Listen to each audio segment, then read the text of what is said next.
5.0萬，仲有九星任未啊？九星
唔會嘅 ，call Lucia，call Lucia，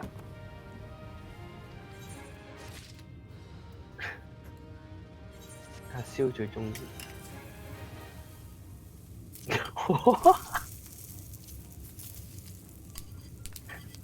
啊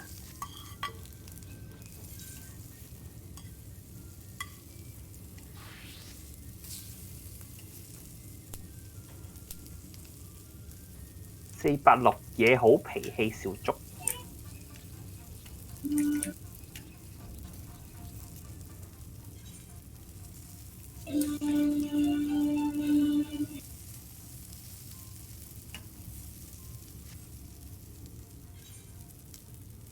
fuck！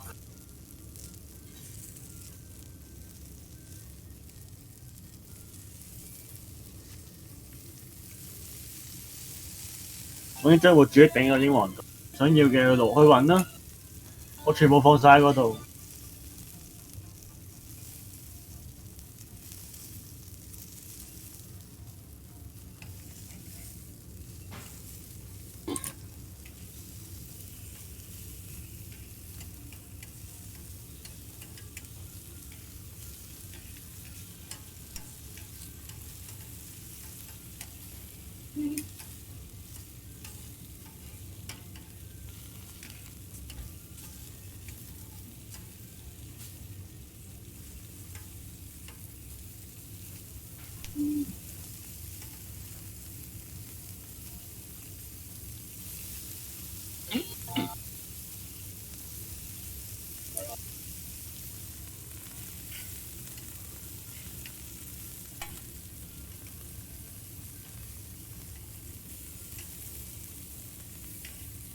係咪轉咗職要再排過？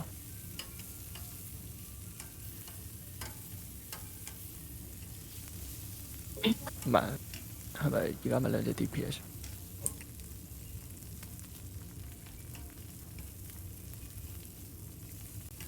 哇 Luna 今日玩咗2節呢個屠龍，轉咩？係咪轉？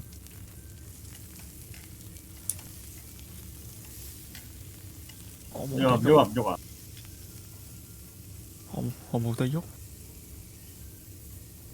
轉咯，嚟啊！秒入，嚟啊！叮！笑話呢隻空係 pickle 啲炭多到排隊竟空 pickle 空 pickle 空 pickle，因為個個都諗住 DPS 有排做咗數環都等，幾個個都正。玩炭。退出去睇下咯。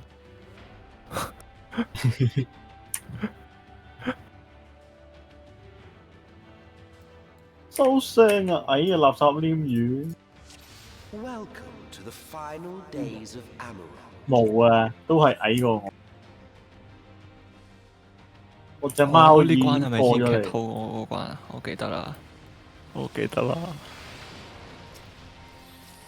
The fabric of our star began to fray, and the unchecked energies of creation begat malformed beasts. 條女究竟有冇整容咧？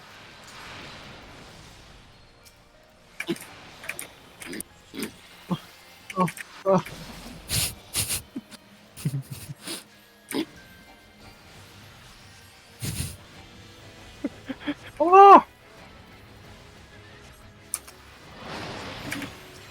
好耐冇用過龍騎入副本。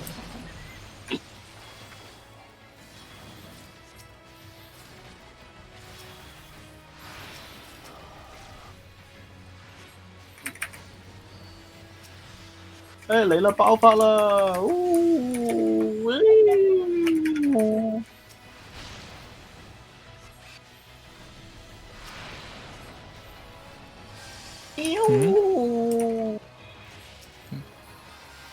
嚇跳完好耐咯。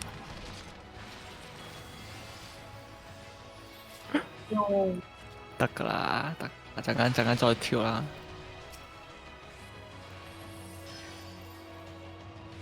80秒你啊 just 啦，你眼望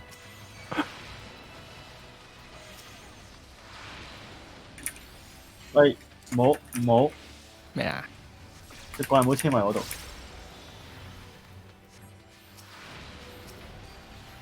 哦，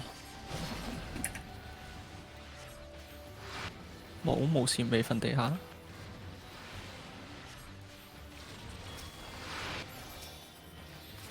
Thanks。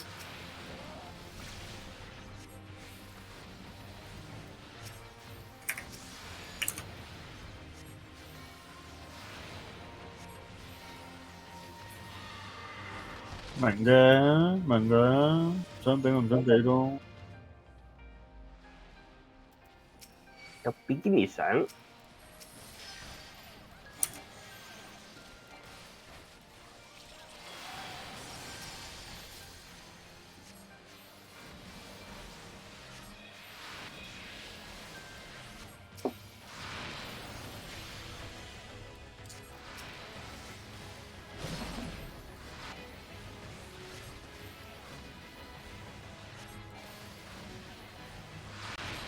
跳咗就 Just as prayer gives rise to prideals, our dread made manifest our deepest fears. 爆乜嘢發啊？爆你老屎眼啊！想人爆你屎眼啊！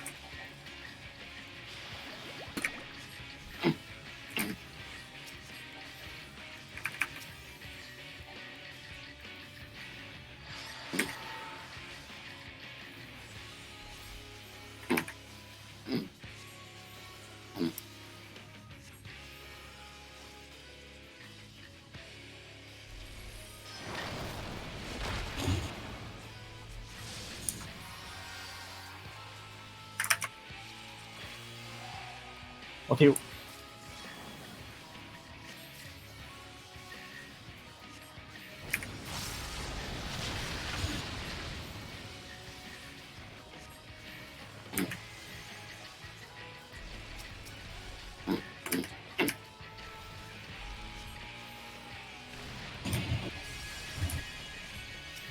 一關唔知點樣打輸出，咁麻煩。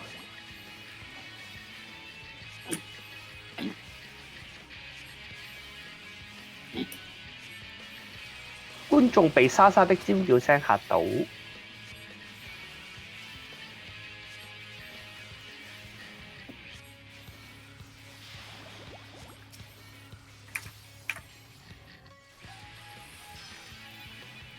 你啲輸出都係傷。莎莎。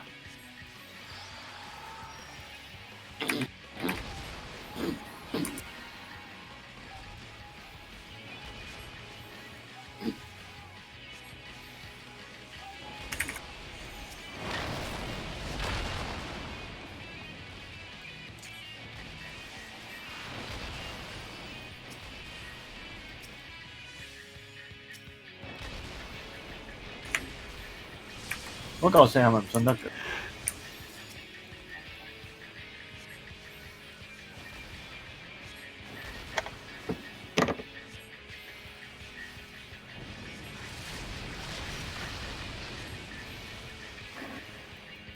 冇事，我唔會早嗰隻龍騎瞓。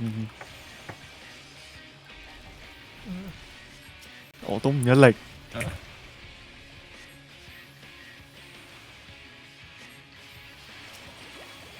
唔緊要，我唔會做個徐師傅瞓低。我唔止唔一零裝噶喎。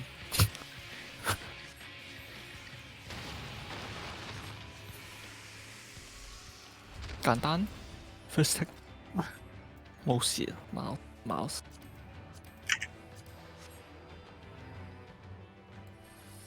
clip 低佢到時啊，徐師傅玩嗰陣play 翻出嚟。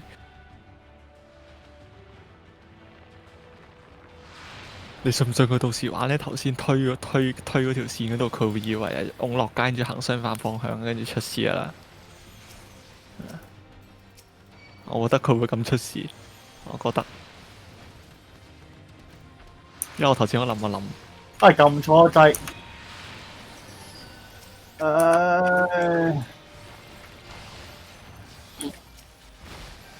係咪跳大舞啊？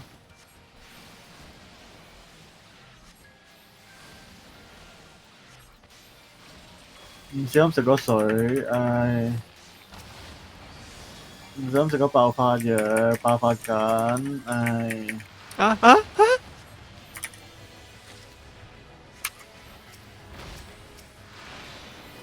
喂，識唔識拉入去人群啊？唔好要我單獨出嚟打。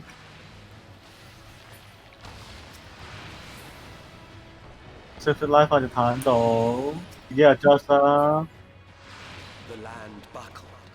自己 adjust。The waters ran red with blood.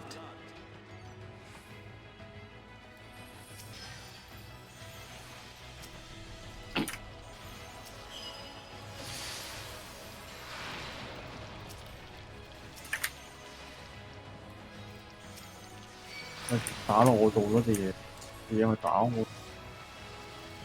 Q 機嗰隻嘢。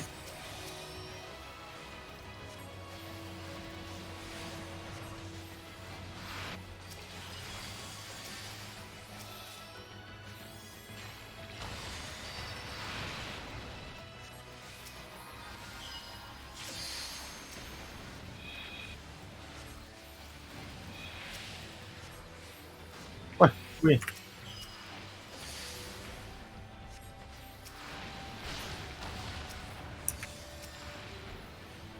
咩啊？連咗落我度咩？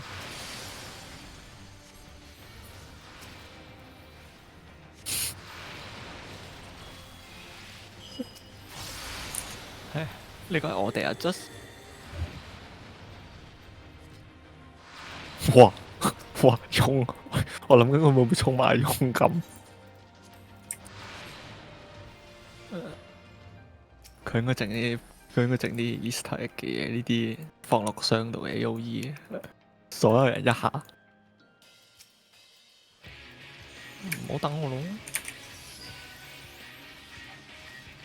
咁咪我釘晒你。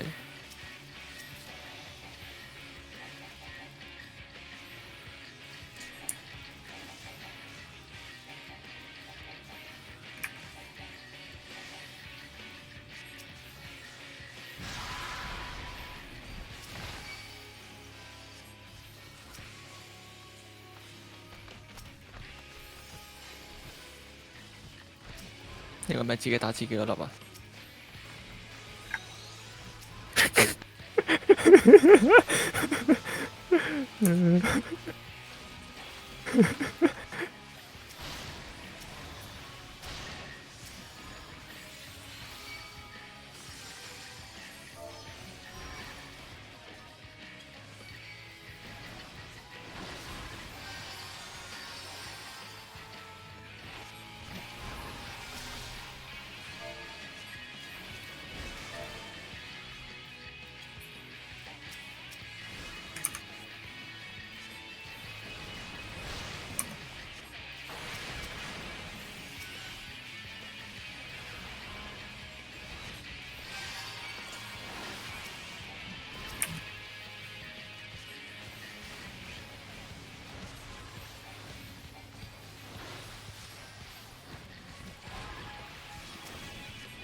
冇難度。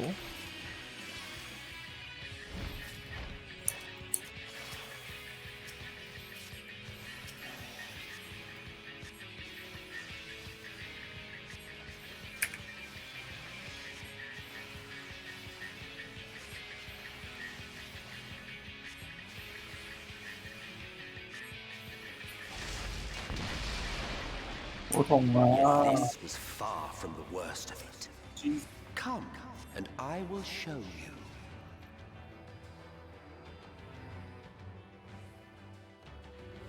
I will show you no Just a little mercy. further. And you...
The star was fading. We saw we had to weave its laws anew.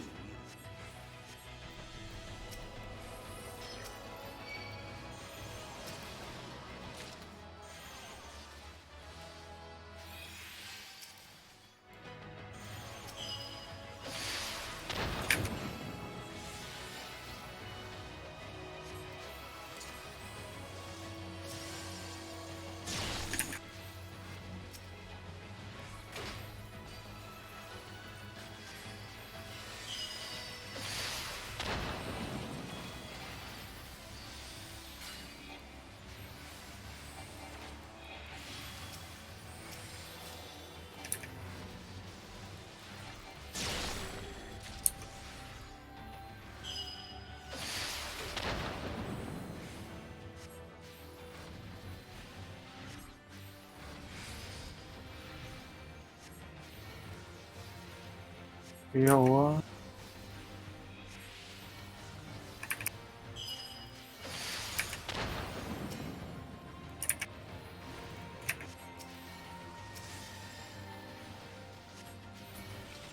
But between us and our goal loomed a final misbegotten fiend. Che mono. 哇哦！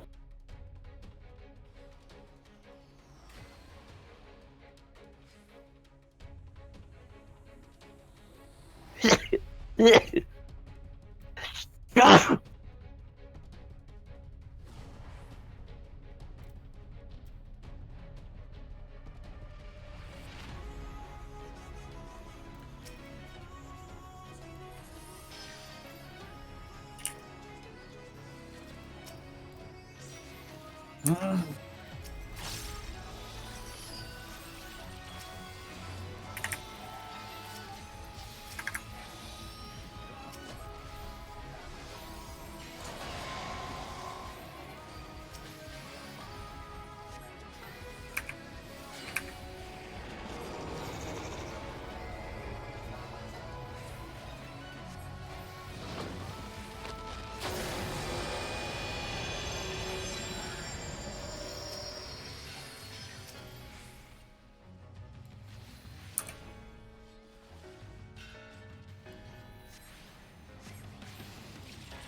啱出嚟。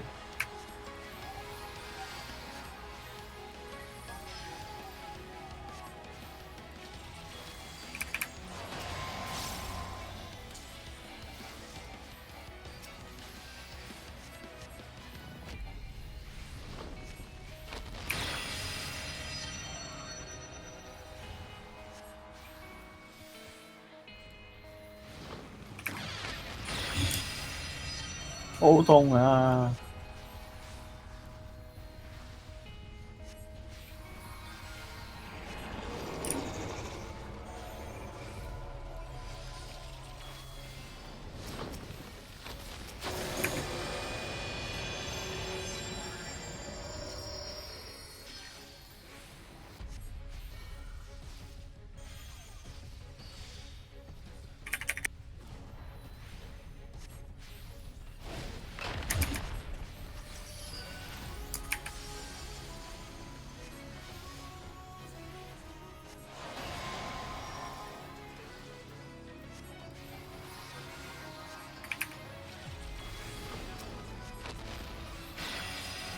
冇啊！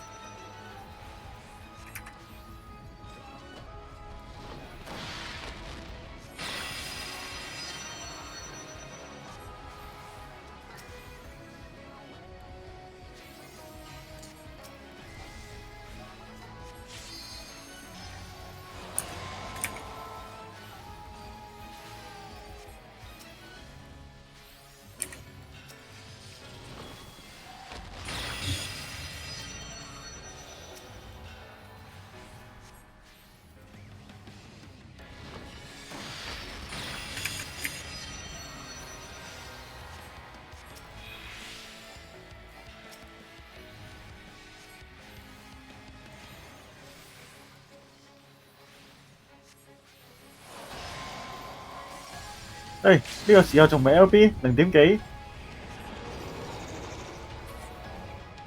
耶！我有開㗎。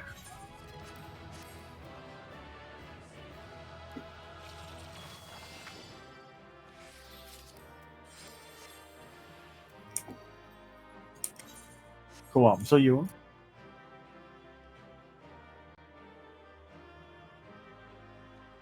哇！照樣俾隻烏康人做乜嘢啊？點解？即係想 fold 喎。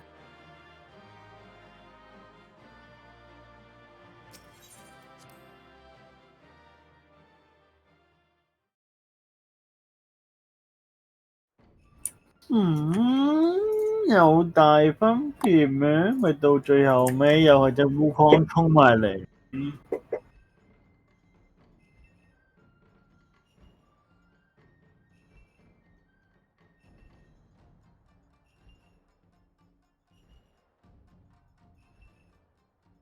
咁衝為咗啲乜嘢？你睇做咩？為咗啲乜嘢？為咗啲乜嘢？哇！啱 flash 入去啊！哇！睇唔睇到啊？睇唔睇到啊？6呢咋？嗰橛血係咩事？嗰橛血係乜嘢事？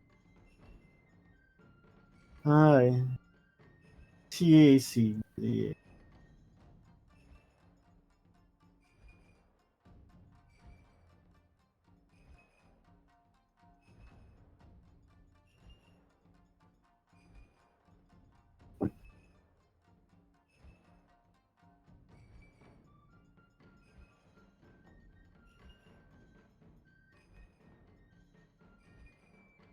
這個錯就他們都死了，我回不來。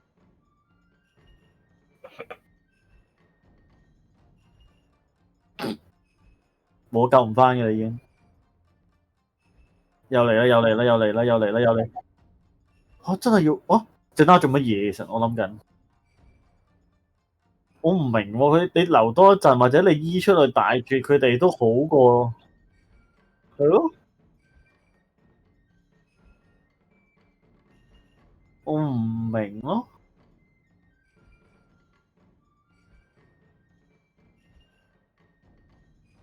但佢其實可以殺到喎，佢啱啱嗰個係咯，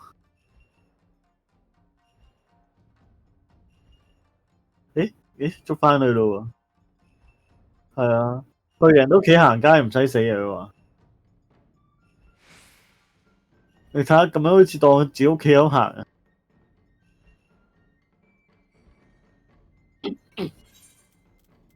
唔使還嘅以為嚇，得罪方丈還想 run，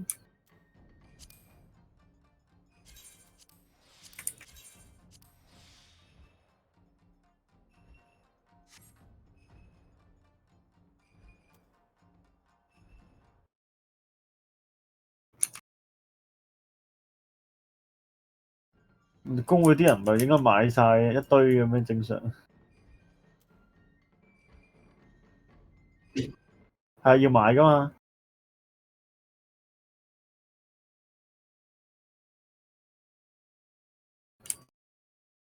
根本就唔使唔 care 你啊，用乜嘢啊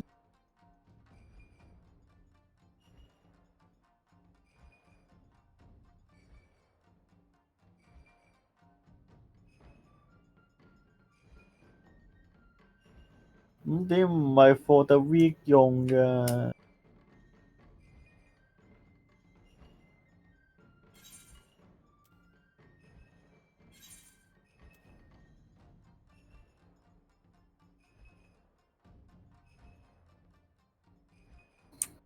ATM 喎，唔係唔 dive 啊？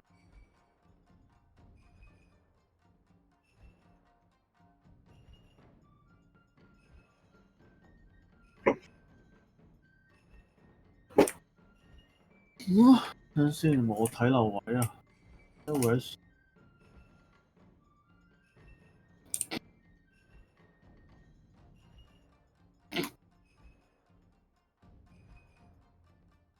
誒，隻鴨要 throw 幾多次，送幾多個頭俾對面先呢？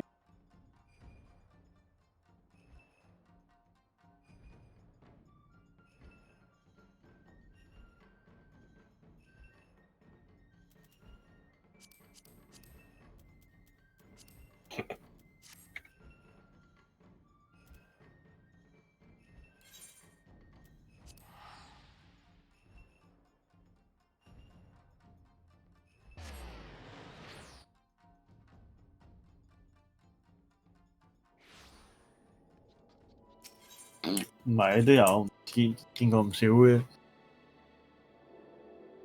唔係啊唔係啊，TFT 炮我都係見出呢個比賽嗰啲，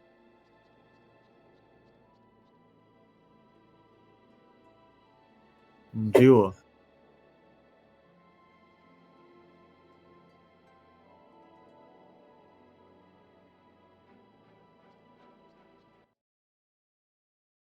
未必啦。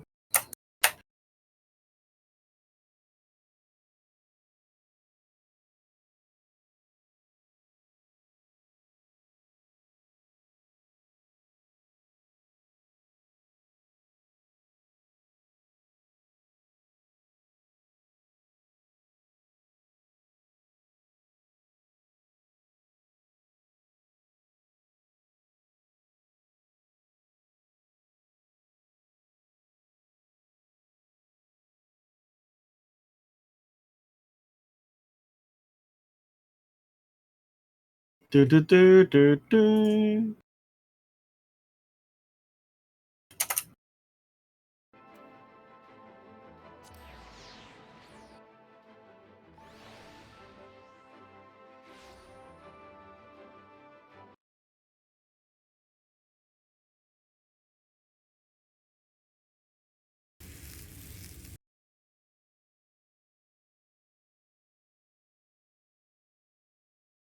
80嗰個副本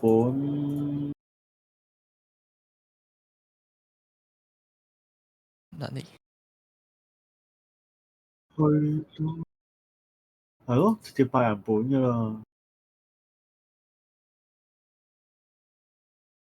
撲槍唔係8人本先，好似4人先嘅應該。仲有4人，唔係黑係8人本之後4人8人係8人4人8人，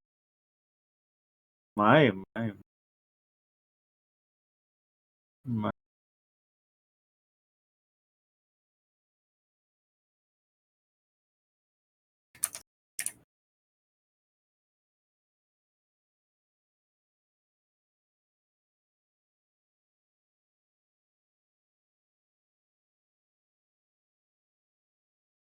佢仲有個咩㗎嘛？異界圍扣嗰度啊嘛，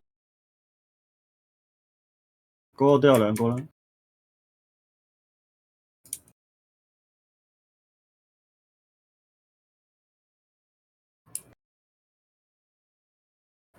We fall, we fall。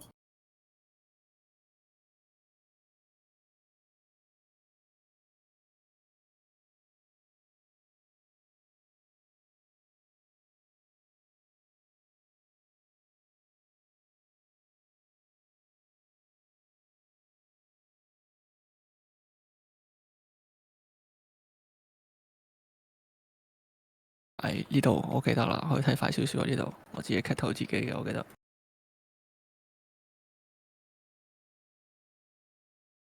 啱啊！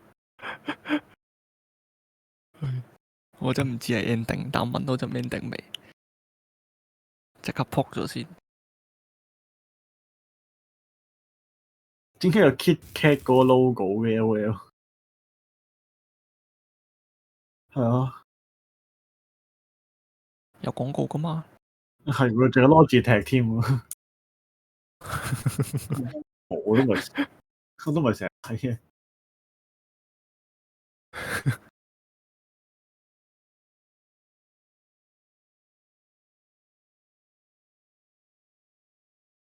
TF 捉人反被捉，哦死晒，死晒，好啦，3-1完場，聽唔到啊？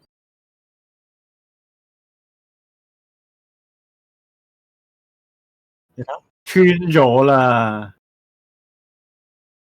你睇下穿咗啦，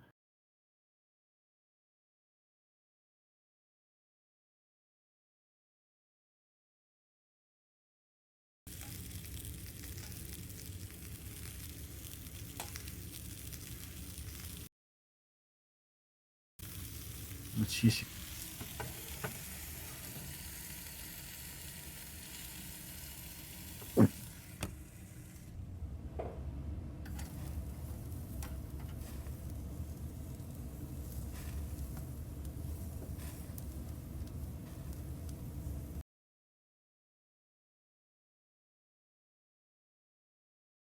係啊，而家 TF 就係咁樣玩噶咯。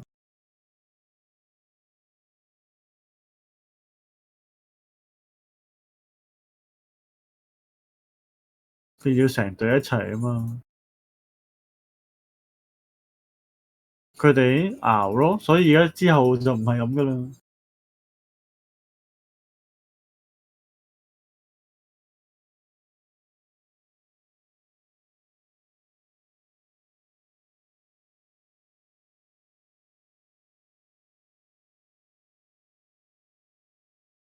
你以為？唔好睇小護康，一個打3個俾你睇。好啦，咁所以佢褪，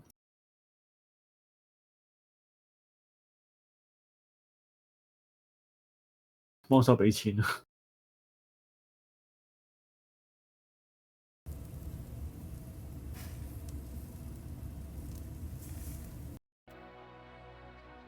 誒而家係咪 open ceremony 啊？LCS 係喎，開始緊啦，係啊。哦啊，之後3分鐘啦，開始咗。而家做乜嘢擺 model 嗰啲4個人而家喺度？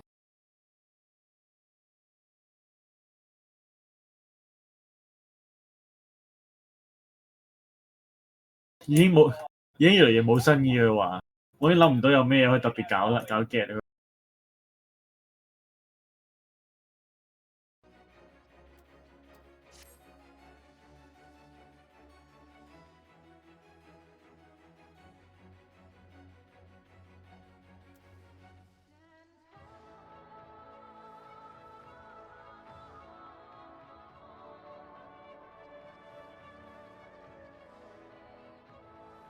不過 final 都知邊隊贏嘅啦，卡拉打 team 呢群，係咯，就咁就咁話，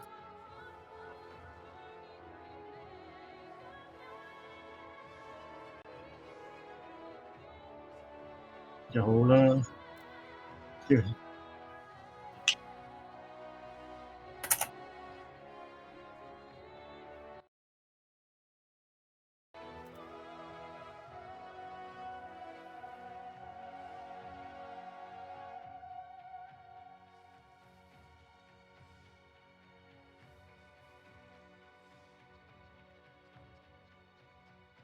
啊，好 mean 啊！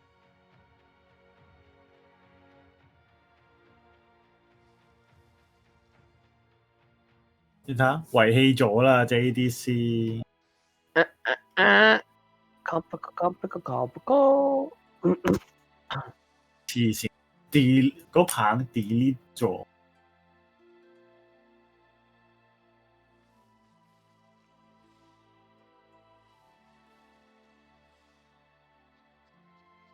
肯定有人講話冇事嘅，用隻拉打爆佢啦。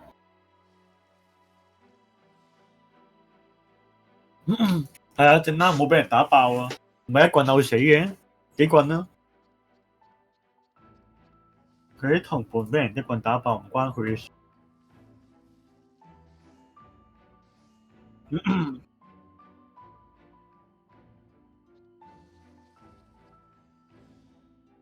Flowers 嗰攻速裝係幾爽，哇！咁都換咗個 flash。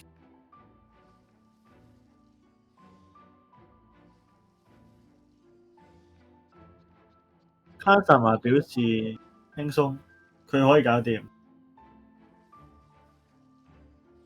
佢可以 handle。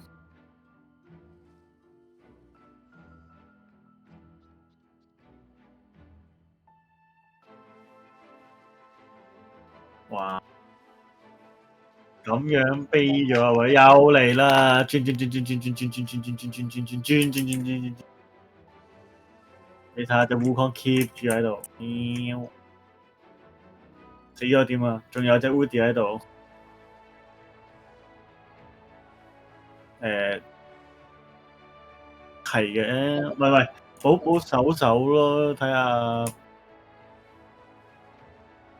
保唔保守又要重新開機，啦。咪重新開機咗咯。冇啦，我唔想睇第5場。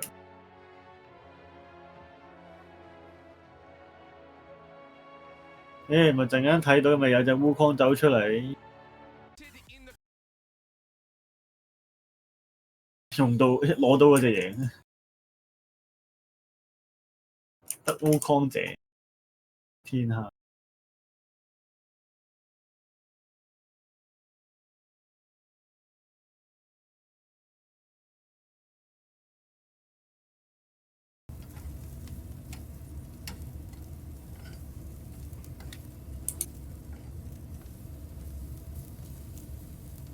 繼續食屎我哋，睇完又唔食，有咩位啊？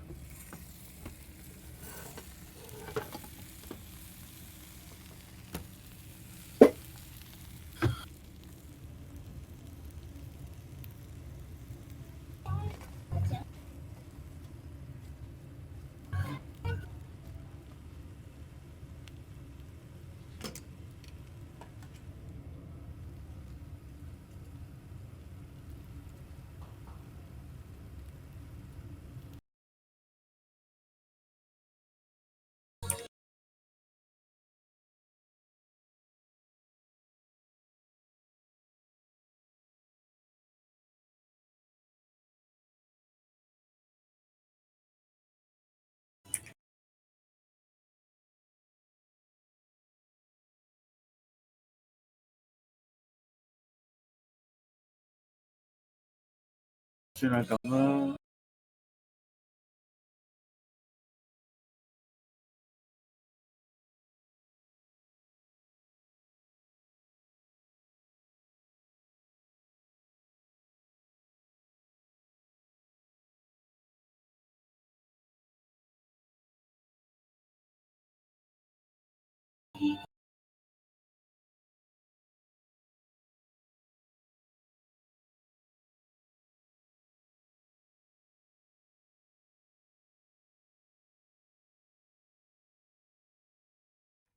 聞いてほしい、みんな聞いてほしいんだけど、ちょっとシシロの可愛い可愛いエピソードを聞いてほしいんだけど。今日ね、シシロに、シシロンハンターランクいくついったのって聞いたら、4だよって言うから、じゃあもう上位雙ホライション。でも上位じゃないよって言うから、じゃあ上位目指そうっていう話をしたの。そしたらシシロン佐藤くんへの星4やってたからハンターランク4だと思ったんだって。かわいいかわいい。あ、私かわいい。いやごめん、別って分かんなかったんだ。かわい見て、左見てよ、1。咁你屌唔屌啊？ 1なんだけど。點解啊？おい、1なんだけどどういうこと？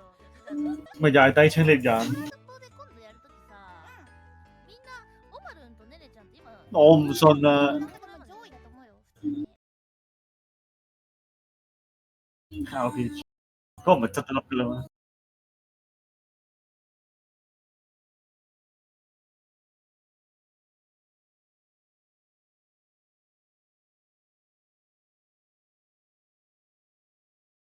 あ、ほんとネネちゃん、じゃあネネちゃんがあれか。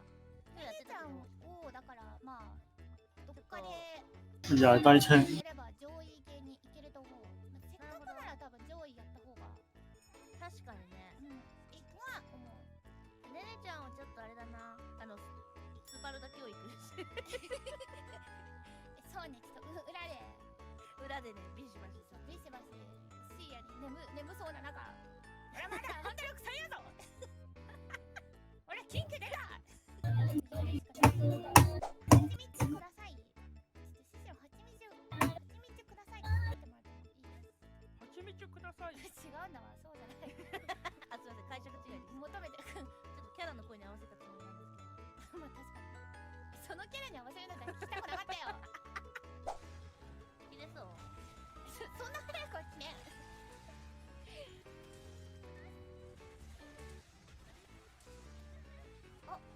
逃げた？逃げたね。待ってね。イケメンに乗ってるの？そう。我依照呢個狀況，我哋排幾耐先有得？何よ。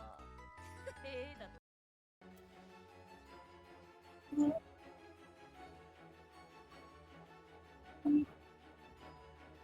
已經排咗10分鐘㗎啦。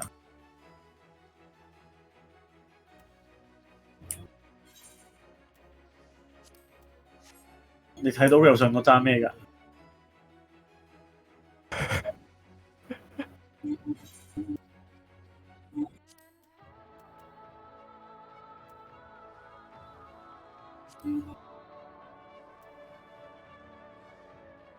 唔緊要，我聽緊首 V 課。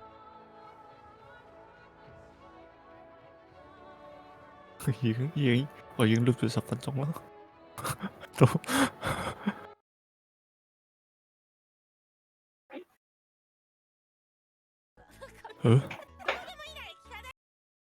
竟然有之前嗰啲呢個低清我可以撈佢，我見到好似今日定唔知琴日有玩嘛，撈緊係咩？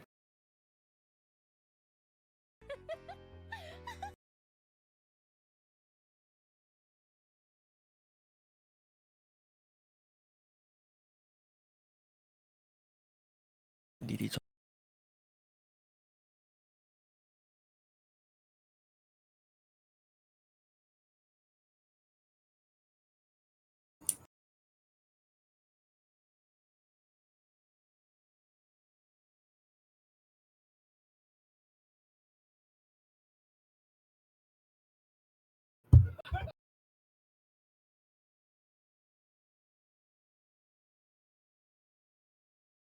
好笑 Jensen 嗰琴日睇翻嗰個 highlight，個個喺度笑鳩 Jensen，已經啲卡 a 都係。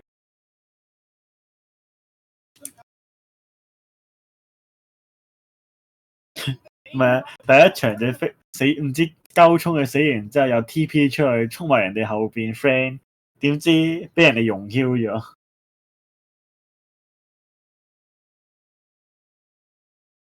係啊，紅區上去湖位嗰度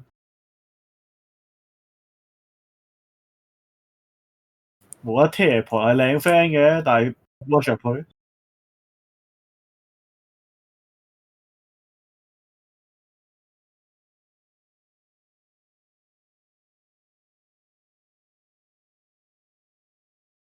佢係中意企邊就企邊㗎啦，你阻止到佢咩？阻止唔到㗎。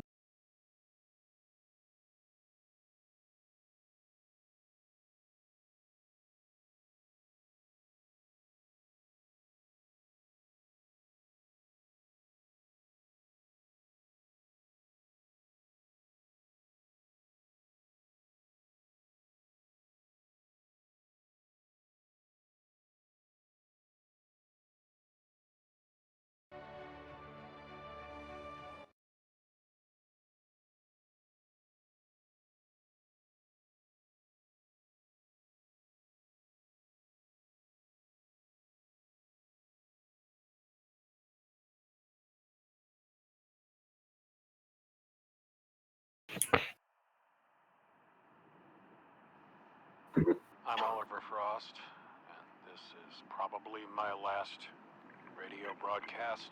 你講緊嗰隻歐唔知乜嘢嗰隻，唔係歐唔知乜閪 The 嘢。thing I would say is 嗰隻勾咗啦。there was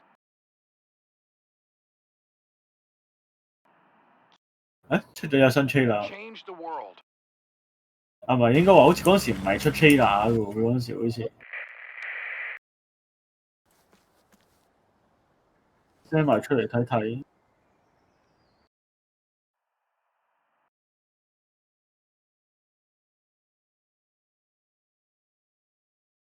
喂，要睇舊 trailer 啊嘛。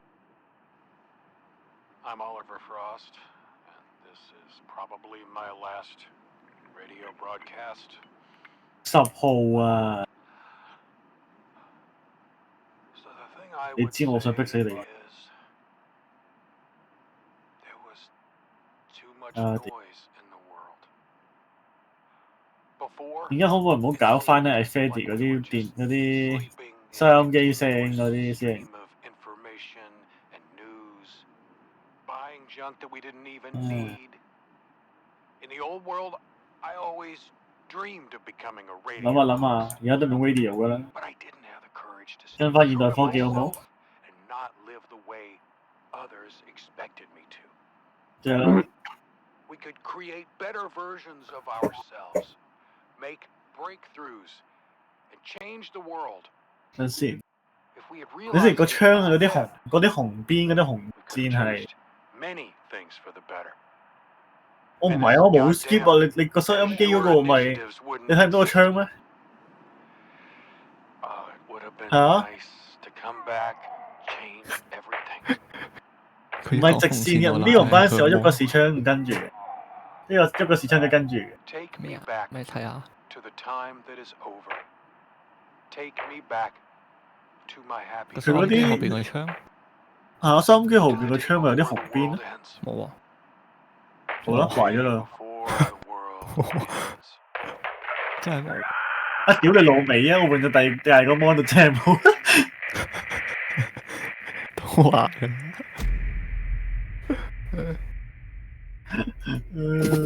我一另個隔離個 mon，高清咗喎。算啦，呢個 AOC 用咗好撚耐嘅又係，仲耐過呢部電腦。係諗起都開心嘅。你會唔會陣入到副本，見到成個副本都係紅色條？你以為乜嘢？我啱啱就係見到，然之以後為機制。心諗不妙，唔係真係紅色㗎。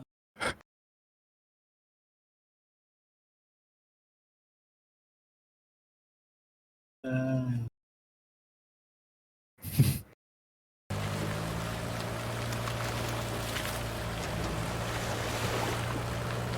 算吧啦，而家都未有咩突破，又算啦。瓜皮呢家嘢，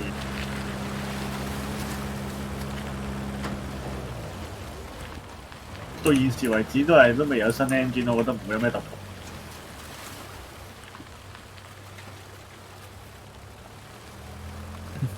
全部手機 engine 啦，我知道。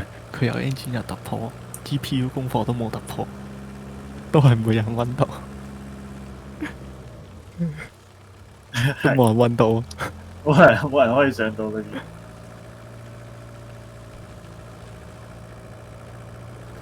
所以算啦，話唔整太靚，整太靚熱死人話。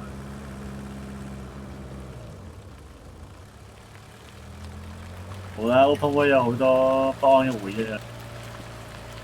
我諗起 Ghost Recon 啫，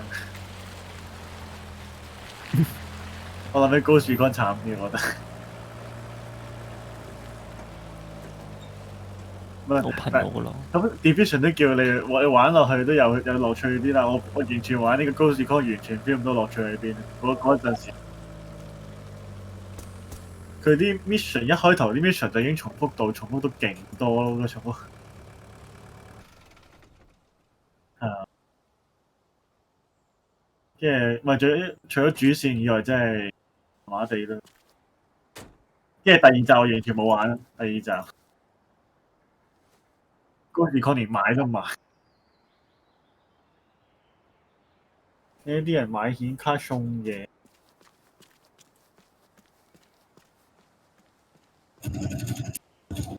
我繼續玩 Watch Dog 㗎啦，咪黐線㗎你！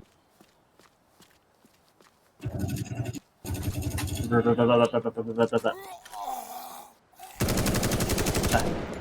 真係好有 Division feel 都係個。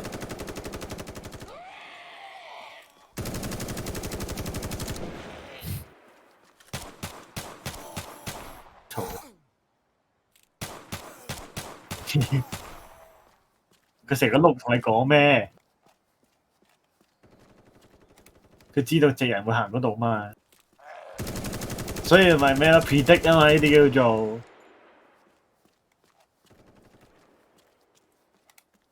啊！但係邊間公司做㗎呢個嘢？我完全覺得佢啲動作模組好撚似 Division。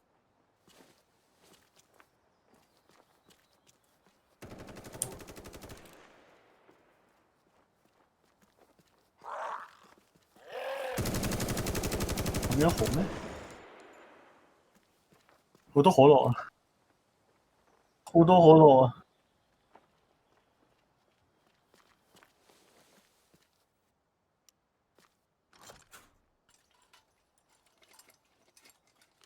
唔係好多嘅啫，諗下諗下，只不過純粹冇人去搶啫。臨尾飲死自己啊！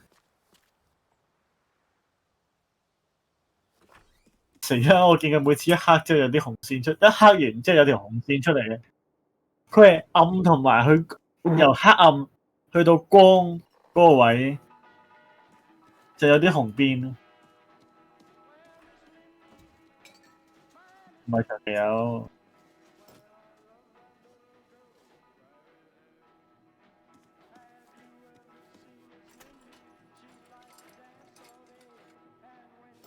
真冇油搞到。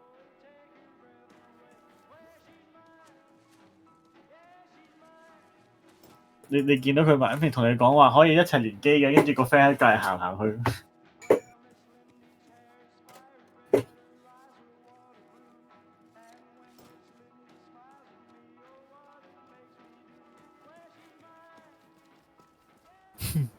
哦，呢個誒仲唔係 Ubisoft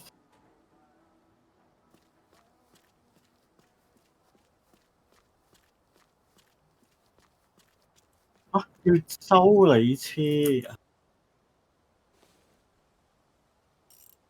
收完都係60%。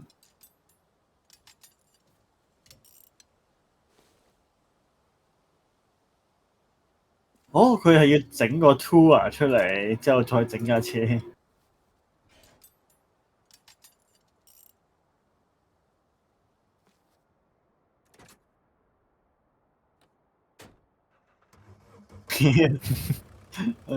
太麻煩啦嘛。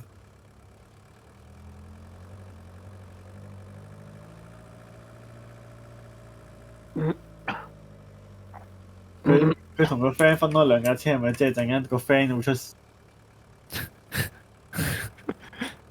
你啱喎。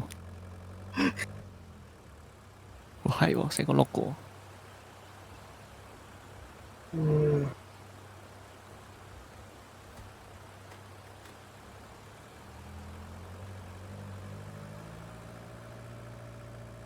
哇！佢過橋都咁高難度，P3肯定炒硬。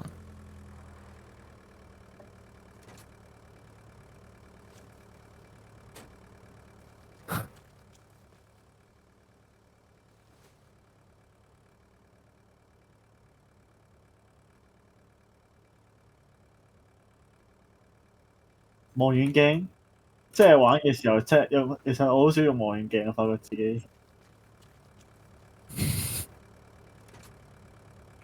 人哋 pixel 嘅嘢，你識條鐵咩？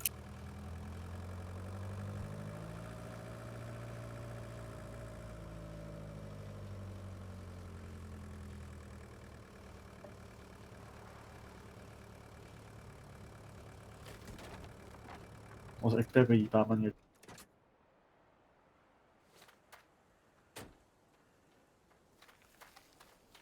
你都照買，咪買最貴嗰個，你仲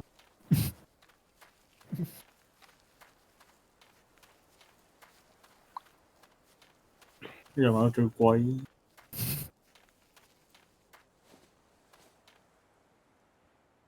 都唔理，你撐住 Big Shot 兩集都唔係買出佢，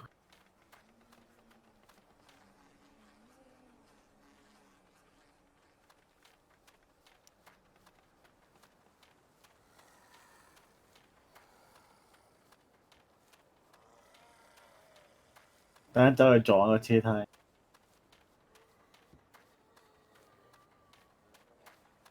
真係佢呢個 trailer 真係好有 Ubisoft 嗰啲廣告公司味咯，我真係想。係咪 Ubisoft 等陣自己喺出面再整一間嘅咋？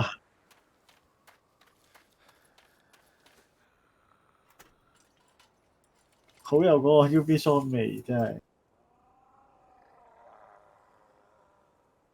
你唔好以為 camera 好貴，世界末日隨地執到噶嘛。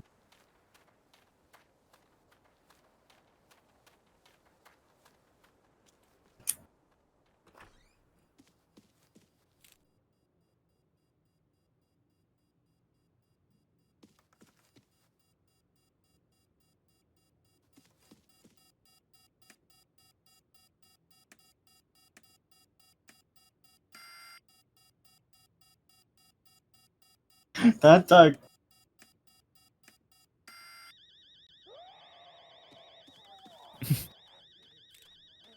佢應該係識唔得，邊有屋企會咁樣擺呢啲死人嘢嘅？黐線嘅喎，我真係驚啊呢啲。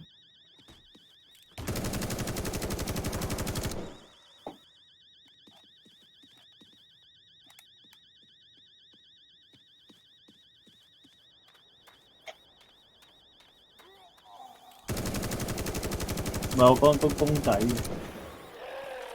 好核突啊！佢仲要放啲好核突嘅公仔喺屋企。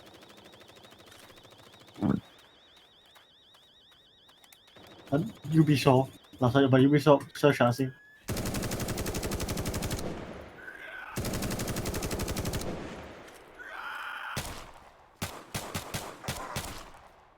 New Open World MMO Survival 或者 Division 啦。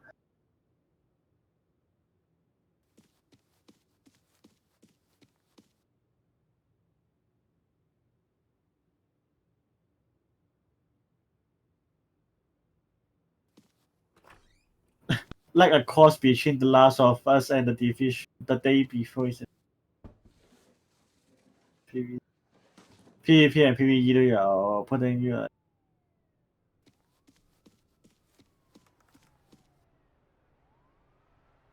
嚇有警車嘅。喺個末日嘅時候仲會有警察。呢個你啱，但佢畢竟即係開 Q 住個鐘，開 Q 住晒所有聲，開 Q 住晒所有嘢。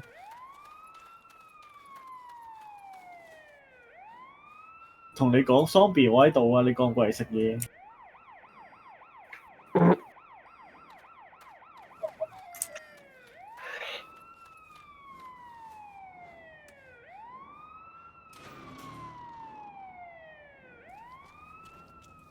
防空洞啲 friend 嚟。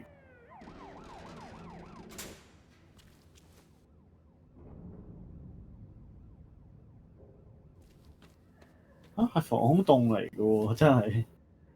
啊，佢就好啦，將所有要素等埋晒一齊咯。你咪講到，誒，我哋多咗一個人嘅喎，我哋個隊。多隻寶，有啊 DPS 成街都係。咪咯，個招牌跌咗落嚟啦。唉，開發公司、發行商，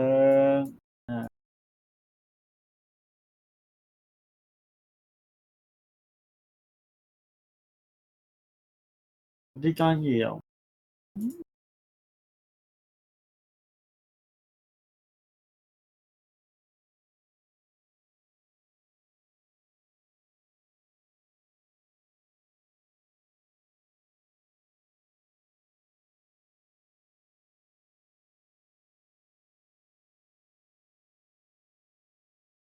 喂，唔好讚我度。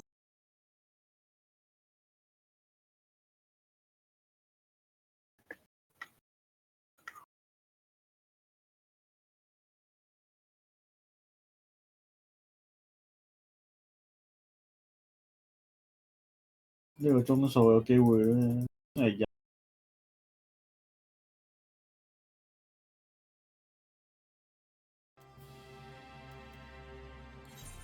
，what？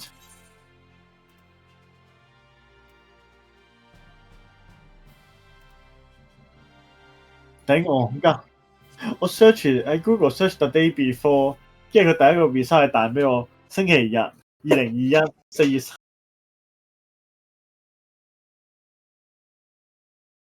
唉，頂！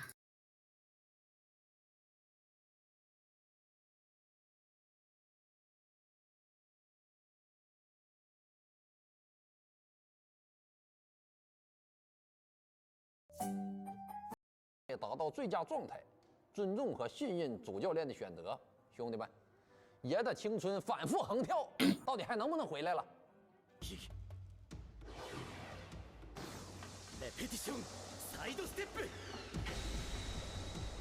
让我们来看下一条啊。清华大学开设摸鱼学导论课程，上班工作领工资不是你赚了。上班工作摸鱼还领工资，才是你真的赚了。让我们来看下一条啊。萬族嘅做完，如果有一套非常漂亮的 DK 做主顧又做完，也下回说上制服啊。你会买给自己還是买给嫂子穿？我觉得你们嫂子会希望我穿。讓我們來看下一。梗係啦，再唔 ban，咪輸多場咯。而家已經做2-2啦，都已經。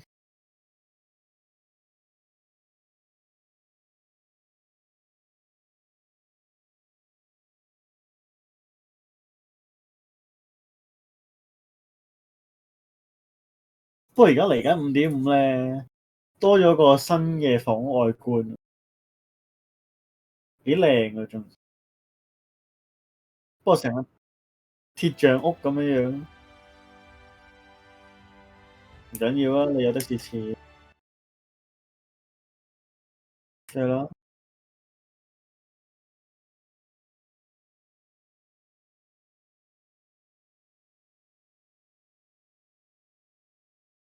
冇而家攞硬嘅第二個名。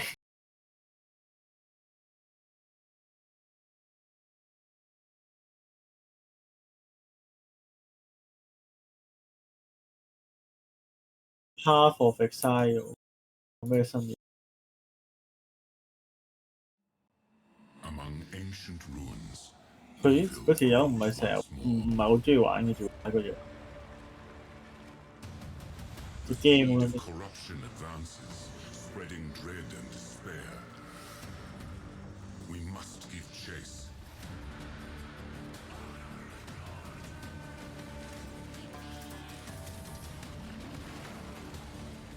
漏咗，咪又係俾人掟喺海邊。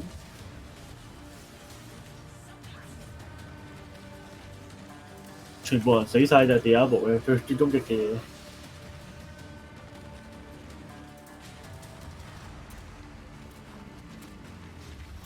跟住所有之前你嘅同伴你嘅嘢都全部會死，你就係嗰個元兇。 Dormant malevolence. We must hunt down the seed and put an end to this madness. If great last is to survive.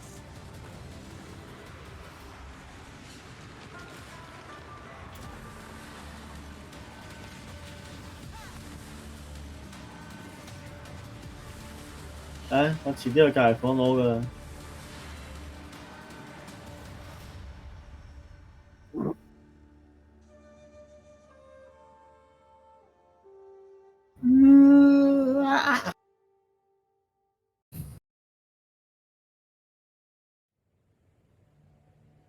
Welcome to Path of Exile 2's second act.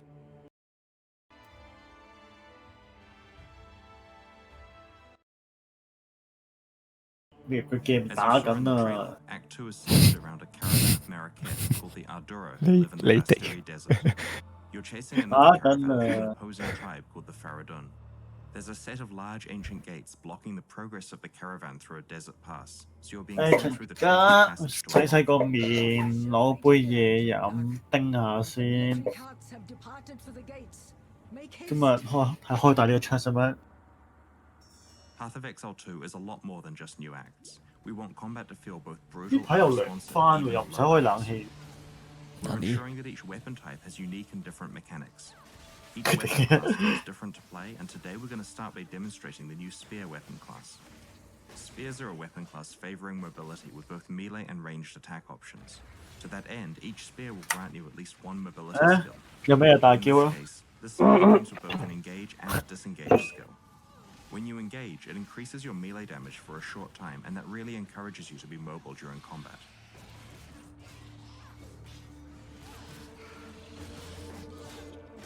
One of the skills we're using here is called Whirling Slash. When you use Whirling Slash, it creates a sandstorm that grows in size each time you use the skill. When you leave the sandstorm, it explodes, dealing damage to nearby monsters. A great way to do that is to use the Disengage skill, which makes you fly backwards and throw projectiles.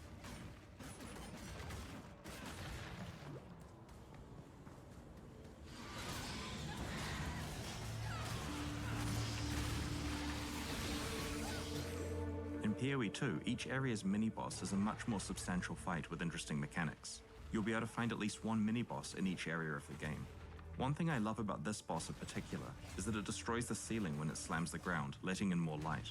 Clever players will notice that if they're standing in the light, then they're not going to have any rocks falling on their head. The Rapid Assault skill that we're using against this boss does 3 rapid stabs, followed by a 4th stab that deals more damage and can stun, if you're willing to commit to a long attack time.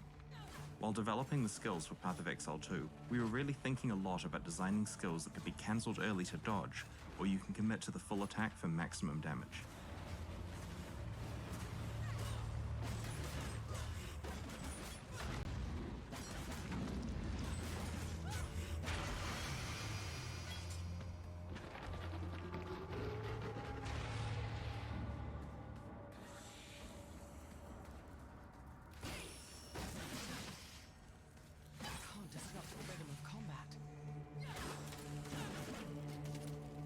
One of the skills we're using here is called Spear Field, which creates an area of spears coming out of the ground that impale monsters who walk into them, causing them to bleed. As the monsters move towards you, they take damage, so using your mobility skills as a way to move away from them is a great strategy here.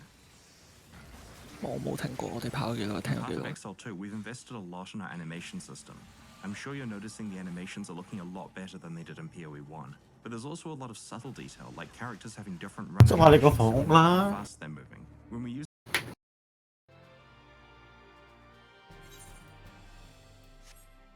係喎，我估完。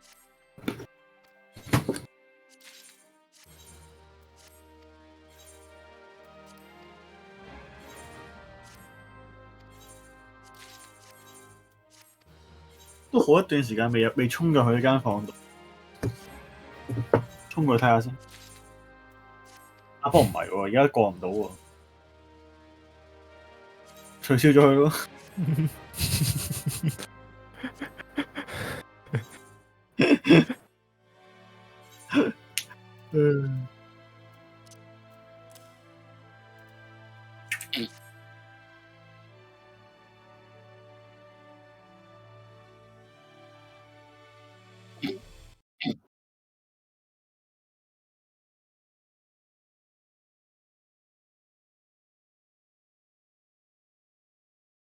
a Quicksilver Flask here, you can see the character changes to a sprinting animation. 頭先我見到好多豆話解緊音。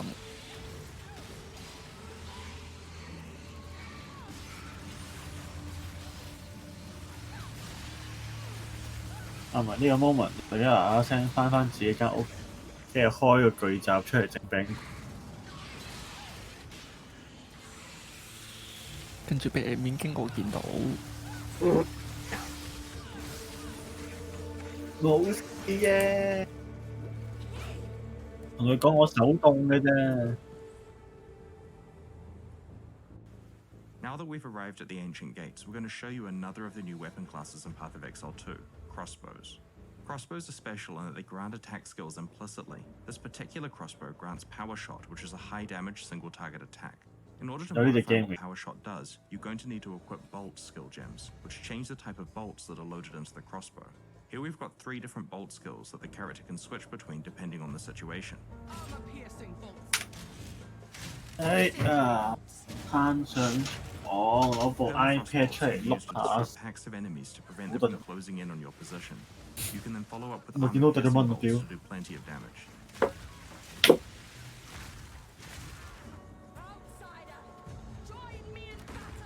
In this area, we're helping Asala, leader of the Ardura, open the ancient gates and let the caravan through.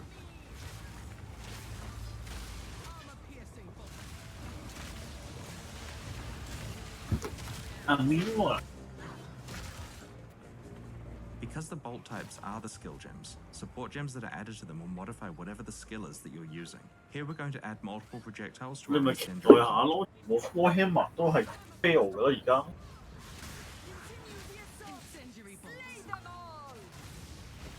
你又唔支持上一次嗰隻？你又買？即係你冇？咁你冇買？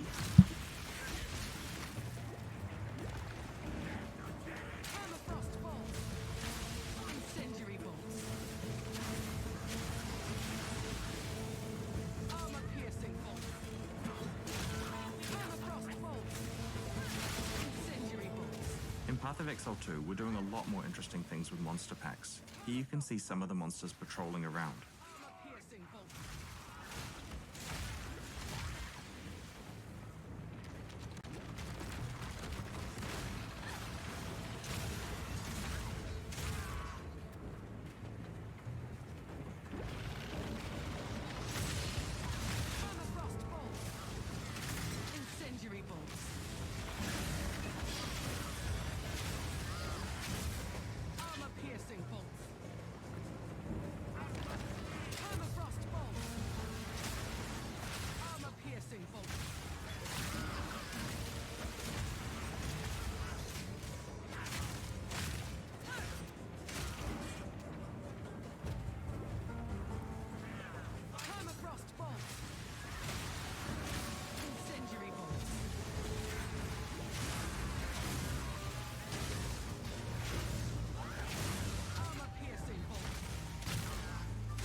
Complicated. 佢仲喺度啊！ Now we're coming to another example of a Path of Exile 2 mini-boss, Li'im the Impaler.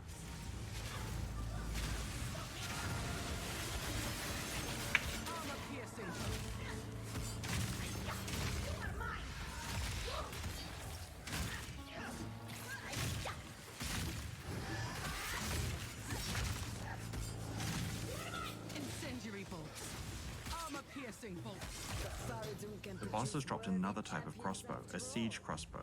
This crossbow grants the siege cascade skill. The skill is also modified depending on what type of bolts you're using.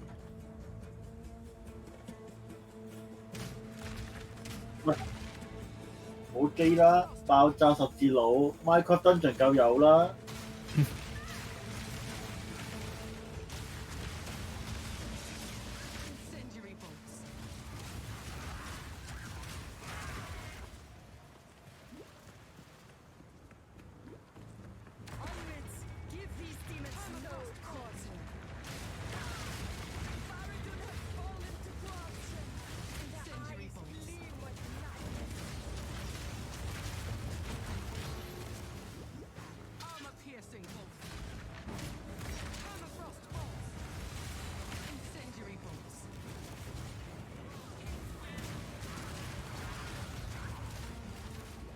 We try to add a lot more little details to combat in Path of Exile 2.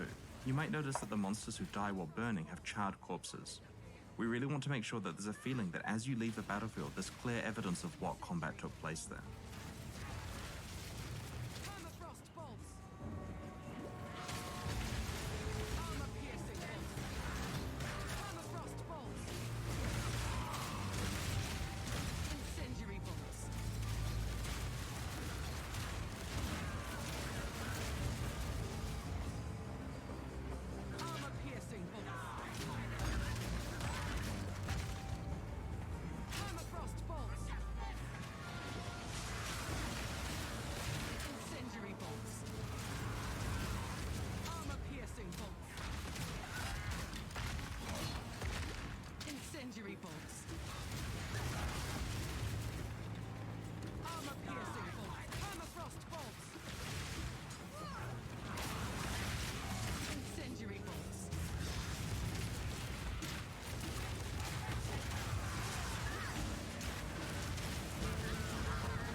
This is the perennial king, the leader of the Faradom. His goal here is to prevent you from catching the caravan at any cost.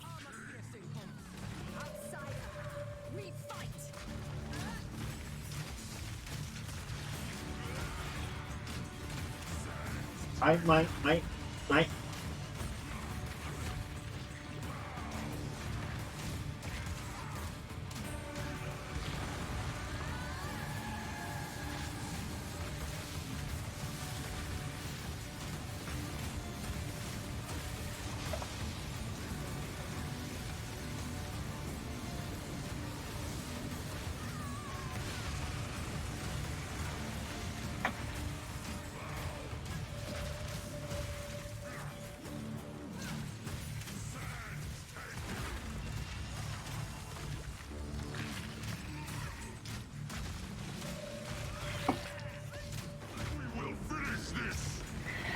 啊！嚇死寶寶！ 機死寶寶。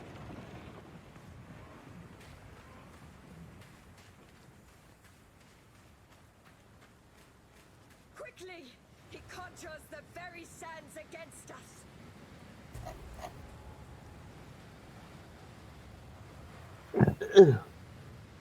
This madness has gone on long enough. The king is not the man I once knew. And sins swallow me if I do any more to enable him. You plan to continue your pursuit, yes? You will not catch him. Not without me. We cannot follow through the raging sands. us return to the caravan and question this defector. This is the Ardura caravan, your town in Act 2.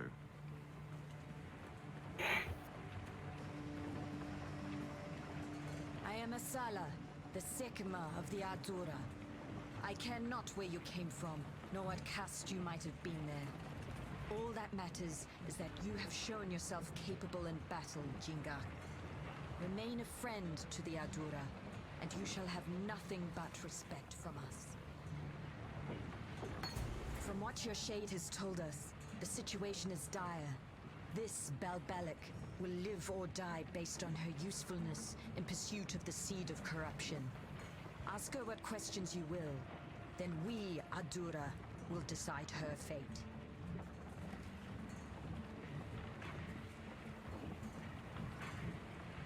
You need not trust me. You will see the truth of my information soon enough. I ask nothing of you. Only that you do what you know is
Good execution. daily.akb finishing off Humanoid with a stride breaker, nets them 3 kills and nets them this Baron. Rogue do not care about the momentum of Mad. 你又登嗰啲乜嘢啊？ When it matters, and even the teleport in from Humanoid, it is too little, too late. 就登咯。 With such a lead, 6,000 gold, and you'll see in this fight just how Rogue started it off. Yeah, Humanoid using the stopwatch to avoid the stun, but then Inspired can stick around and he flashes away. Okay, but look at the 1-3-1. Larson's already here, daily.akb's already here. Karzi's on the way as well, but Armut's nowhere to be found. He has to TP in, and they're already chunked out. Humanoid gets stunned into stride breaker, and he falls. But look at Hans, the mechanics in this fight. 佢哋唔打入邊嗰隻先嘅。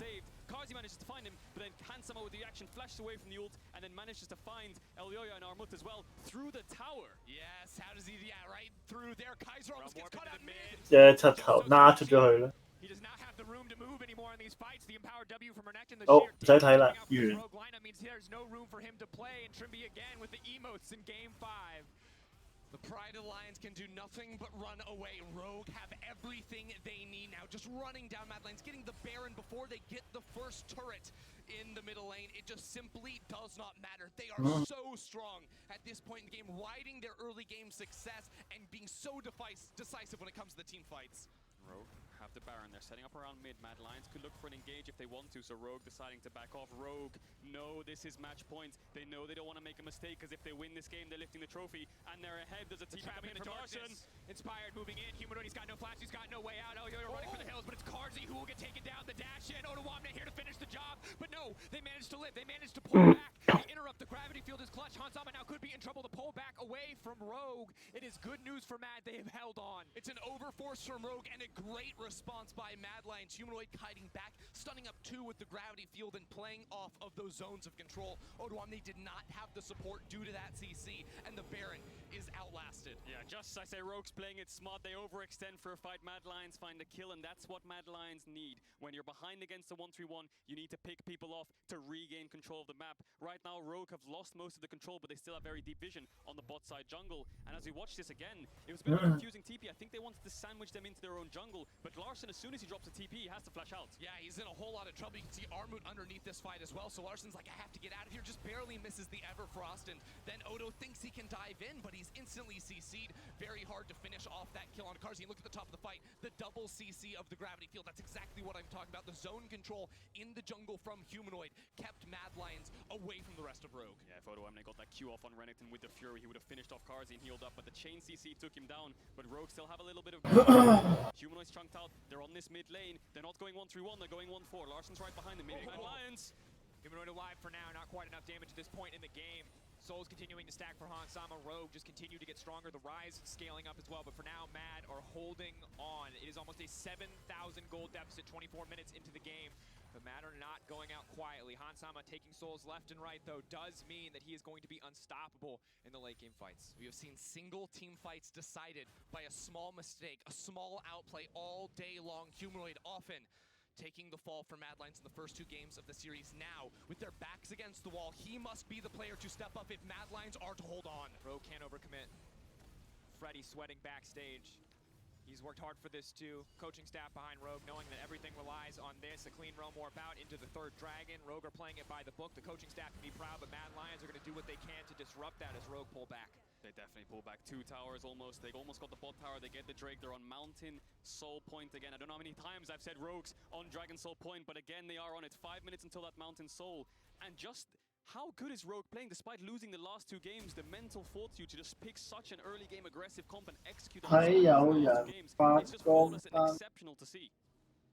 And staff of the split starting to feel more and more worth it. How many teams would have broken down in this high pressure moment? How many rookies would have broken down? But still, this is one of Trimby's best games of the series. A man who's playing out of his mind in this one, and certainly going to be a hard one to shut down. All of Rogue continuing to build this advantage, continuing to push forward. For now, it's holding at about 7,000. It's only going to get worse, though, if Mountain Soul does manage to come through for Mad. It's the same story that has been since they fell behind in the early game. Find picks, find openings, find windows of opportunities, because a 5v5 fight, you're not going to get it. See Mad Lion just grouping up on a pink Complico. top side, but the wave was pushed in too deep. He knew no one would catch it. For Rogue to overstep, make a mistake, punish it, and that's when they can regain control. Because if they even leave their base right now, it's going to be really difficult if Rogue find an engage. But Rogue have everything with these globals. The gravitational pull of the Baron buff in a minute will draw Mad Lions in there. And you can see Odwamne already through enemy territory. Rogue can play the waiting game. They can walk up mid. They have Realm to reposition and buy themselves time and space, forcing Mad Lions out of their own jungle. And it is completely up to them to not let Mad Lions have a chance into the pit. Inspired waiting in the darkness, Trimby there as well, and now Mad Lions are ready to go. They've got the man advantage. Yo wants to get things kicked off, and they manage to get out. Kaiser into the backside alongside Carzzy. Trimby buys as much time as he can. He wants to spit Hansama back out over the wall, but it does not work. Hansama in trouble. Hansama still alive. Hansama does get taken down in the end. Arma wants to follow up. Larson over the wall. He can't get any damage down, but it's Odwamne in the midst of everybody. Odwamne being torn to pieces, and Humanoid, who is still standing. It is the triple for Humanoid. It is the fight for the Mad Lions. Humanoid stays alive through it all. 5 kills now to his name. 3 in the last fight, even with all the TPs, the globals of Rogue coming through. Mad Lions down 6,000-7,000 gold before that fight, have the confidence to pull the trigger. They find the engage, they find hands, they all dive on the backline. Odwamne was in front of 5 people, but he couldn't take anyone down. Humanoid comes up clutch alongside Carzzy and Kaiser. It is so rare in League of Legends that you find 2 teams so equally matched in skill, and you see it in moments like this. Carzzy and Kaiser flying into the backline, setting it all up for Humanoid. Yeah, this 5v3 for the first couple 5-6 seconds of the fight was what won them the fight. Rogue, Larsen's off to the side, he had to TP in. Odwamne had to TP in. They were slightly late to join the fight, which gave Mad Lions enough time to take down the backline, take down Hans, take down Trimby, take 3 kills onto your main carry in this game, Humanoid. And that just goes to show, gold is one resource, but time is another. But if you are a Mad Lions fan, take a deep breath, because that is not the fight that wins you the game. That is the fight that brings you closer back to even footing. That is the fight that buys you time, but that is not the fight that will decide the game. Mad Lions need more, and they need it fast. Again, priority, they have the advantage. They won vision off of that fight, but they have not gotten much else. Gold is against the Mad Lions, but the summoner spells are all for them. Only Larson holds on to his flash from Rogue. The Baron is alive, and is just Kaiser without his on the side of the Mad Lions. Humanoid and Carzzy, if they can stay alive in fights, if they can kite back, it is possible. 12,000 gold from Humanoid. He's matched with Larson. Yeah, on 5v5. If you look to those gold numbers, the carries are even. Larson and Hans are the same gold as Carzzy and Humanoid. It's only the front line, Inspired and Trimby, who are ahead in gold, 3,000 a pair. That's just more health, not more damage. So if the carries of Mad Lions can find the positioning and find the fight like they did last time, it's an even match fight despite the gold difference. But both these teams contesting mid-wave, because whoever gets the push can look to get the Baron vision. And if they get the Baron, they can set up for the siege. But 1 minute on this Mountain Soul for Rogue. Mad Lions needs contested. We take a breath again. The last pause before what could be the bloodiest exchange we've seen all series. A do-or-die team fight for both sides, most certainly. Mountain for Mad buys them time. More space to scale into this game, more time to get money onto their carries. For the opposing side. Big pressure across the line. On the Wukong, can he be clutch again on this Gnar? For Humanoid, he had 1 team fight, can he make it a second? For the side of Rogue, 3個，逼我食3個。Taco Tachi. And despite the gold, look at Inspired, 3 levels up on Elyoya, Gold. 16 Udyr. Taco. Larson 2 levels up on Humanoid. It's the mid jungle who has this level advantage, but not a gold advantage. 然後就死咗啦，黏住咗個喉嚨。 Look, Elyoya doesn't get anything because they give everything to Humanoid. He gets wolves, he gets level 16. 呵嘻呵呵。 Massive in this fight. Let's see what happens. Both teams holding off. Either one wants to bring Kaiser immediately in sentiments of everyone, but it's Larson free fire and coursing immediately into the backside. He gets a lot of damage down. The Kaiser flashing out to safety, but it's just not enough. The Udyr is simply too strong. 唉，睇下豬咯，咪輸晒咯，輸晒咯。 remains untouched in game 5. It is the Realm Warp to take his team out to safety. It is Larson who saves the fight. It's Humanoid 我 versus 點啊？ Larson in all 簽面唔到，咪就輸。 generation of EU mids, man, and it's Rogue versus Mad Lions. It's so close. They deny the Mountain Soul. Mad Lions will take it, and it's right back dead even. You're so right, and both these AD carries went 1 for 1 on their death, but it was the mid laners free hitting in the fight. Larson untouched, Humanoid untouched, but Armut with the Meganar sealed the fight. The Realm Warp was good for the disengage, but I think the Leandries finished off Trimby, and Elyoya was the one to start this off with a flash over the wall. Yeah, it's him going in with Kaiser as well set up. They know when to pull the trigger, even staring down 5 members of Rogue. It's insane. Larson just free hitting on the front line. Karzi dives into trade for Hansama. He end up loses his life, but Odoamne dies in the back line. Now it's somewhat of a 3v3, but look at Armut with the Meganar and Humanoid and Larson free hitting. Looks like Mad Lions the ones who won. And then the Realm Warp from Larson's, the Leandry is what kills Trimby. And the redemption of Humanoid from game 1 until now. Again, played 99% of the games perfectly, but in the critical team fights in games 1 and 2, he choked, he got caught, he missed his shockwave, everything went wrong. But here when it matters from the jaws of defeat, he has stepped up and been the carry that Mad Lions need. Most definitely. In both these fights, both bot laners died almost instantly. It was a 3v3 between the top side, and again we saw it. Mad Lions coming out on top in these fights. The longer they go, it's all on Humanoid. He has so much gold and so much resources from Mad Lions. Rogue around the Baron, TP coming in from Humanoid. They still want to contest around mid. One more fist fight at the Baron pit. Both sides ready for Rabadons now. Humanoid incredibly powerful. Larson with a level advantage, but will it be enough to balance out in this team fight? Hansama is strong, but he needs the space to work, and Karzi did not give it to him. 你啊，全部保住啊！隻聲啊，保住隻聲啊，唔好俾啲保住佢，保住佢。啊！佢哋 watch 巴龍啊，我哋厭咗佢。咪係咯。 It's a battle to the death here. Mad Lions never cease. They start the Baron and they invite Rogue into the massive consequence or confidence play. Will they take the 50-50? Looks like they do not want to risk it, but his bot lane 做咩嘢啊？佢哋想做緊啲乜嘢？ they spend here, the better it will be for them. Look at the massive wave on the bottom side. Rogue are happy with this exchange. Mad Lions a little too excited. Yeah, Mad Lions know that if they 我哋 B 翻去喎，開咗好多。 Rogue could TP in and look for some kind of base race or backdoor, but Mad Rogue 做咩唔開啊？ from Trimby and Hansama, both teams stare each other down, trying to invite each other into a fight. But so does Humanoid. I think Rogue wanna wait for Lawson's. 要補裝2件大裝，原來有一個翻去出死舞，一個要出魔防翻去。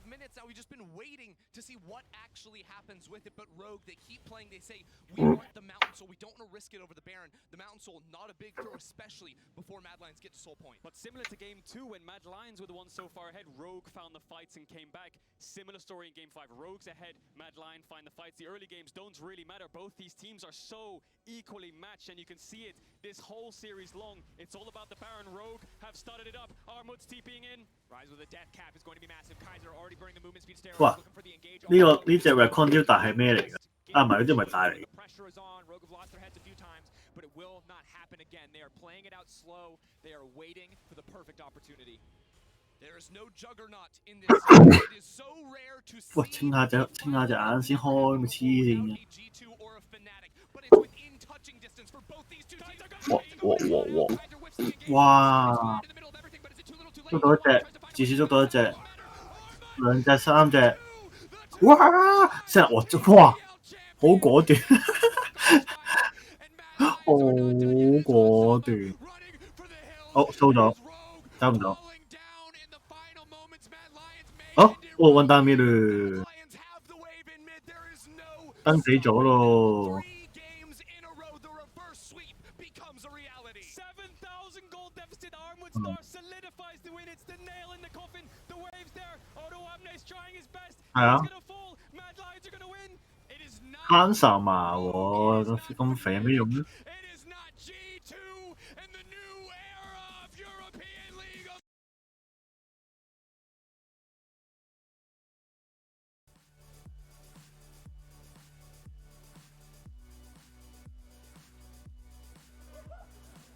幾肥又點啊？唔俾你打。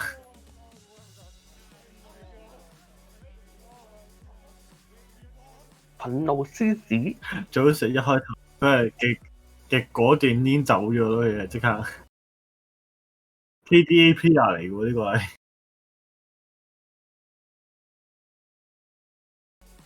佢係個會展一開，佢又唔係佢基本上拗兩下即刻走。A complete shock on the stage of the LEC. The Mad Lions looked like they were down, like they were beaten, like they stood no chance after games 1 and 2. And it took not just one win, not just two wins, but a third win against a 21-minute Baron with literally everything stacked against them. But this team never gave up. It is a story of success across all 5 roles. I'd be remiss if I did not start with that man in the top lane, a TCL import. 唔好忍啦，舉高個杯啦，好乸高啊個杯。First sweep Rogue in the LEC finals, 2 back-to-back Wukong games. Into the Gnar, the final finish in the final fight. It was a massive performance for Armut and for all of the Mad Lions. And Armut was the one who said 3-2. He was the one who said they were 都講到明啦，讓二追三啊嘛。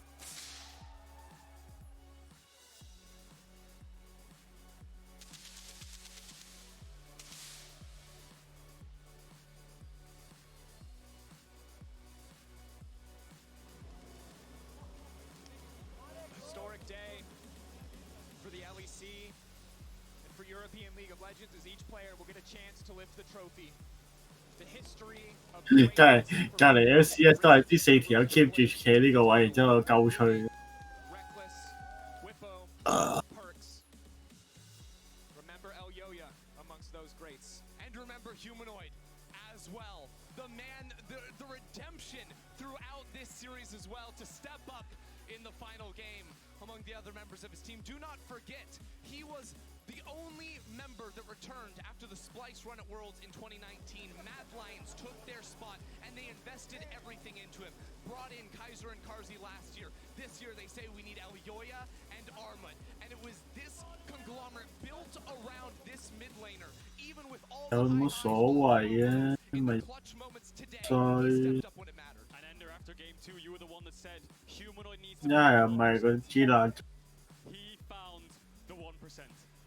Which means he found the